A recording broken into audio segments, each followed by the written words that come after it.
A man tried to take my cab, saying, "I'm more important. You can wait for the next one." When I refused to move, he yelled, "I'll call the police for harassment."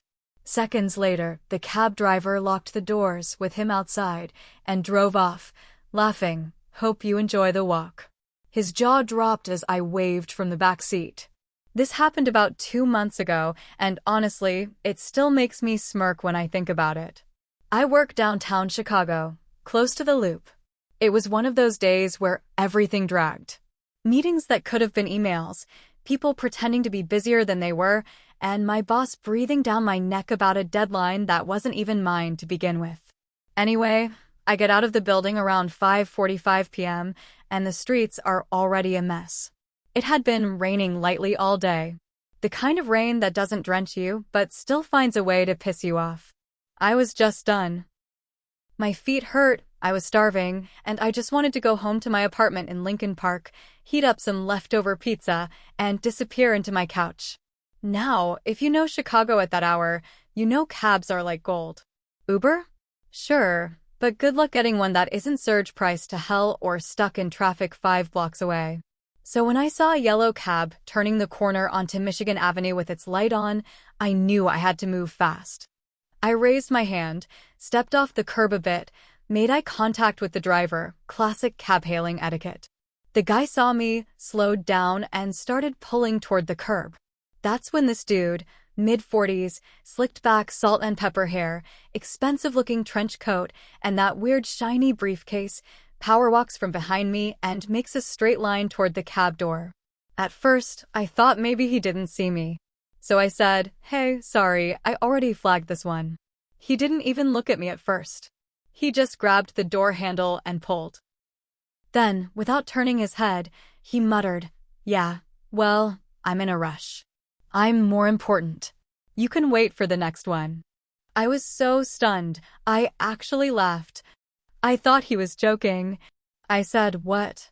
He turned finally, all dead serious, face tight with irritation like I was the one being unreasonable. "I have a client dinner I'm already late for," he snapped. "You can get the next cab." "No," I said. "I flagged this one down. You can wait." That was it. That's all I said. Calm. Firm. He stared at me like I'd just slapped him. Then he said something I'll never forget. "If you don't back off, I'll call the police. I'll tell them you're harassing me." Harassing me for trying to take the cab I hailed.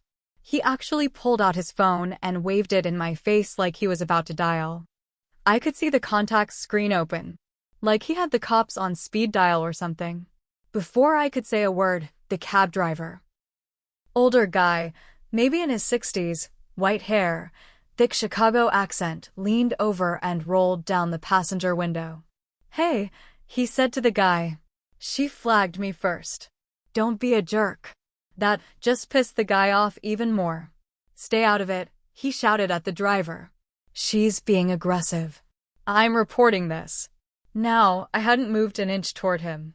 I was standing right where I was when the cab pulled up. Arms at my sides. Not yelling. Not stepping forward. Just existing. And apparently, that was enough for him to start yelling harassment. The driver looked at me through the glass and raised his eyebrows like, "This guy serious?" I nodded, and he nodded back. Then, without another word, he hit the lock button. I heard the click as the doors locked. That guy must have thought he was about to get in because he yanked the handle hard. Nothing. He tried again. Still locked. The cab driver laughed, actually laughed, and said, "Hope you enjoy the walk, tough guy." Then he pulled away. The guy stood there, completely frozen, mouth half open. He looked like someone had just unplugged his brain. I turned around in the back seat, smiled, and waved at him through the rear window. The cab driver was still chuckling. "You meet all kinds in the city," he said. "But that one? What a clown." Now, that alone would have been satisfying. But the story doesn't end there. Because this guy? He wasn't done. Not even close. The next morning, I didn't think much of it. Funny cab story. Entitled Guy Gets Shown the Door, literally. Good laugh, end of story. Or so I thought. Around 11 a.m., I'm sitting at my desk, half listening to a pointless Zoom call, when I get a ping from reception. "You have a visitor," the message says. No name. Just that. Odd. I wasn't expecting anyone. I walk down to the lobby and there he is, him. Mr. I'm more important. Standing by the front desk, arms crossed, lips tight, like he's been practicing that face in the mirror all morning. Same trench coat. Same smug vibe, but now there's this weird calm to him, like he's trying to be civil, but you can see the crack in the shell. I stop about 10 feet away. "What are you doing here?" He lifts his chin like I'm some intern he's about to fire. "I know people in your company. I found out where you work." I blinked. "You found out where I work?" He nodded. "And I came here to give you a chance to apologize before this goes further." Now I'm seriously confused. Apologize? For what? He doesn't even hesitate. For causing a scene yesterday. For trying to block my way into that cab. For being aggressive in public. And for disrespecting a professional. I was so stunned I just stood there for a second, trying to process the sheer level of audacity it takes to show up at someone's workplace over a cab. "I don't know what kind of power trip you're on," I said, trying to keep my voice down, "but you're crossing a line." That's when he pulls out his phone and shows me something. An email. I only catch a glance, but it's enough. He wrote a formal complaint. To HR. Using my name. Claiming I harassed him in public, used hostile language, and tried to physically intimidate him outside a cab on Michigan Avenue. Said I was a threat to company reputation and should be dealt with appropriately. I almost laughed again, but the fury boiling in my gut stopped me. This wasn't funny anymore. "You actually sent that?" He nodded, cool as ice. "And if I don't get an apology today, I'll escalate it. Publicly." I was done being polite. I flagged the cab. "You tried to steal it. You threatened me. You lied.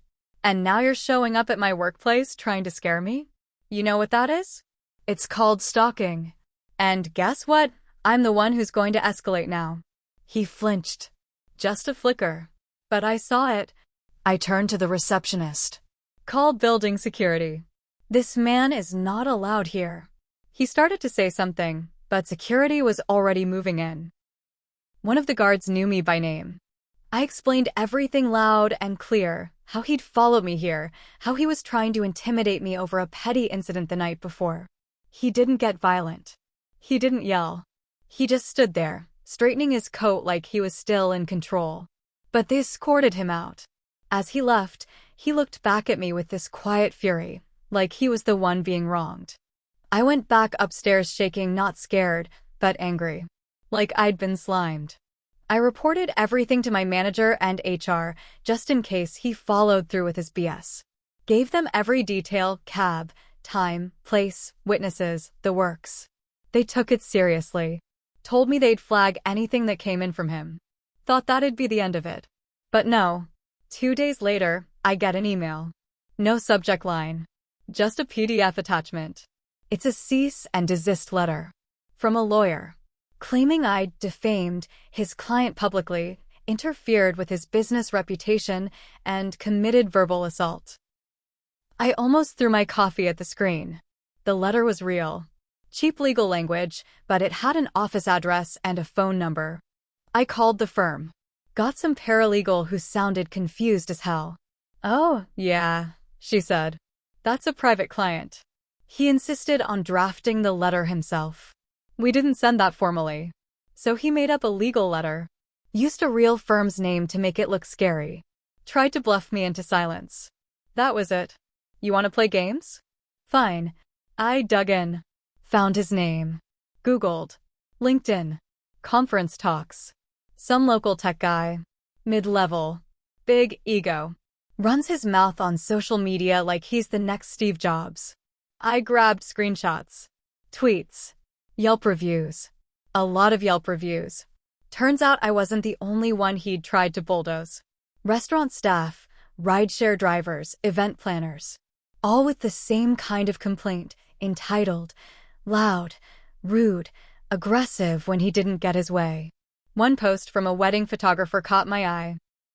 Apparently, this guy tried to force himself into VIP access at an event he wasn't even invited to. Told the staff he was a personal friend of the bride. When they didn't buy it, he yelled and made a scene. Sound familiar? I wasn't going to let this go. So I started putting together a little dossier. Not to ruin him. Just to protect myself. You poke the wrong person long enough, you're bound to draw fire. And I had a feeling he had no idea just how badly he'd misjudged me. All right. Picking up from where we left off, the cab, the stalking, the fake cease and desist, and now it's time to turn the screws. So, I had my little digital folder full of dirt. Screenshots. Complaints. Witnesses. Dates. Everything linked to this guy. But I knew if I came out swinging, he'd spin it like I was harassing him. That's what guys like him do. Play victim when someone finally pushes back. So I didn't make it public. Not yet. Instead, I made a few quiet calls. I remembered the cab driver. He was older, but sharp. I found the taxi company number and asked if they had someone working that night on that route.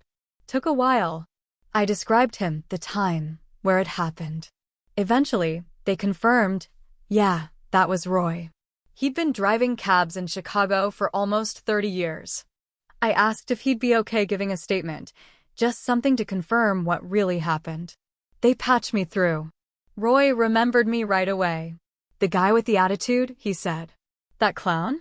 Hell yeah, I remember. He agreed to write a short statement and send it in, just in case my company needed a backup. That's when I had the idea. I reached out to a local freelance reporter I'd followed on Twitter for years. She'd done stories on workplace harassment, tech industry BS, even some stuff about power abuse in local politics. Sharp, fair, and didn't take crap from anyone. I sent her a polite email, laid it all out, kept it anonymous, said it might make an interesting piece. Powerful guy tries to intimidate a random woman on the street, follows her to work, fakes legal threats. Attached redacted screenshots and mentioned there was a witness willing to go on record. Didn't expect a reply right away. She wrote back within an hour. This guy's name wouldn't happen to be, and she included his name. I hadn't mentioned it. Turns out she'd had her own run-in with him years ago. Tried to talk over her during a tech panel. Made a comment about how she must have slept her way into journalism. She'd never published the story, no proof back then. Now, she wanted to meet. We sat down in a quiet coffee shop on the north side. I showed her everything. She nodded, took notes, barely said a word. When I got to the part about the fake cease and desist, her eyes lit up. This isn't just ego, she said. This is a pattern. I agreed. She asked if I wanted to go public. I said no. I didn't want the attention. I didn't want drama. I just wanted this guy to stop. She respected that. Said she might still write a general piece, change names, use it as a case study. Cool. I was fine with that. Thought it was over. It wasn't. Because 3 days later, guess who walks into my building again? Yup. Same smug walk. Same stiff coat. But this time, he's not alone. He's got some guy with him, taller, slick hair, lawyer energy. Turns out, he did get legal help. He was there to serve documents. For real this time. A formal defamation suit. Filed. Real case number and everything. Said I'd damaged his reputation by spreading false stories to third parties and journalists. I almost laughed out loud. He actually sued me for defending myself. Security kicked him out again, but I had to call my own lawyer now. I wasn't going to let this slide. The lawyer took one look at the papers and smirked. He's bluffing. These suits don't hold up if we can prove he started it. And you've got plenty to prove that. Still, it meant court. Filing responses. Showing up. And that's when it all clicked into place. If this was going to court, if it was public record, then everything would come out. The cab incident. The fake letter. The workplace ambush. The pattern. I told the reporter. She reached out to a contact at a local station. They wanted a quote, maybe an anonymous statement. I gave one. A week later, while waiting in line at a Walgreens, I saw it. On the TV near the pharmacy. Local news segment. Chicago tech exec faces allegations of intimidation, fake legal threats. Blurred screenshots. Blurred face. But not blurred enough. Anyone who knew him would recognize him. He was trending on local Twitter that night. He posted some long, self-righteous thread claiming cancel culture was coming for him, that he was the real victim. But people weren't buying it. Old coworkers popped up in the replies. Yeah, this tracks. Dude once screamed at a waitress because his wine wasn't cold enough. I warned you about him years ago. It snowballed. Then, someone I didn't expect messaged me. An ex-employee of his, quiet, polite, told me she once filed a complaint against him at a startup he worked at years back. It got buried. She wasn't surprised he hadn't changed. She offered to testify if this ever made it to court. I felt validated and furious because it never had to get this far. All he had to do was not be a jerk. He could have just walked away from a cab.